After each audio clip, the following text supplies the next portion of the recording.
Goosebumps seem like such a tiny reaction, small bumps on the skin that appear when we're cold, anxious, or suddenly afraid, yet behind those bumps is an ancient survival system, one we inherited from our furry ancestors long before humans walked upright. To understand goosebumps, we first need to look at the structure of our skin. Every hair on your body, even the smallest and thinnest ones you barely notice, is connected to a tiny muscle called the erector pili muscle. When this muscle contracts, it pulls the hair upright, creating that familiar goosebump texture. This response is part of the autonomic nervous system, the part of your body that works without conscious control. It regulates things like your heartbeat, breathing, digestion, and, yes, goosebumps. When the system senses a threat or a sudden change in temperature, it reacts automatically to protect you. When we're cold, the body's priority is to conserve heat. Erecting the body hair creates a thin layer of trapped air, which acts as insulation. For animals with thick fur, this mechanism is extremely effective, helping them stay warm in harsh conditions. For humans, however, the effect is mostly symbolic. We simply don't have enough body hair for the insulation to make a meaningful difference. Even though the insulation effect is weak in humans, the mechanism itself never disappeared. Evolution tends to preserve systems that once had survival value, even if they're no longer essential. That's why we still get goosebumps when we step into a cold room or shiver on a chilly morning. But goosebumps don't just appear when we're cold, they also show up when we're scared. This response is tied to the fight or flight system, a surge of adrenaline that prepares the body to face danger or run from it. Blood flow increases, the senses sharpen, and the erector pili muscles contract in response.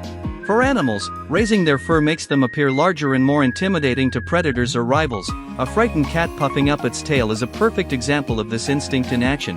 Humans still have the same reflex, but without a coat of fur, the result is simply the tiny bumps on our skin. Interestingly, fear-induced goosebumps aren't always triggered by physical danger. They can also appear when we're emotionally overwhelmed. During a powerful song, a moving speech, or a dramatic movie moment, scientists call this experience frisson, a brief emotional chill that sparks the same physiological response. Researchers believe frisson happens when something unexpectedly meaningful, or emotionally intense, activates the brain's reward circuits. The sudden emotional surge sends signals through the same pathways involved in fear and awe, which then trigger the goosebump reflex. Goosebumps also appear during moments of nostalgia or deep memory. Certain sounds, smells, or scenes can reactivate emotional pathways associated with the past. The brain treats these moments as significant, and the body responds with the same ancient reflex we use for fear and cold.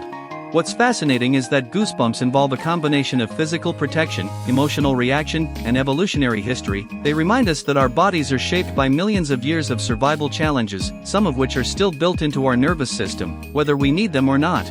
So the next time you feel goosebumps rising on your arms, think of them as a tiny echo from the past. They're a reminder of ancestors who relied on fur, instinct, and adrenaline to survive. Whether triggered by cold, fear, or a powerful emotional moment, goosebumps are proof that the human body still carries ancient stories beneath the skin.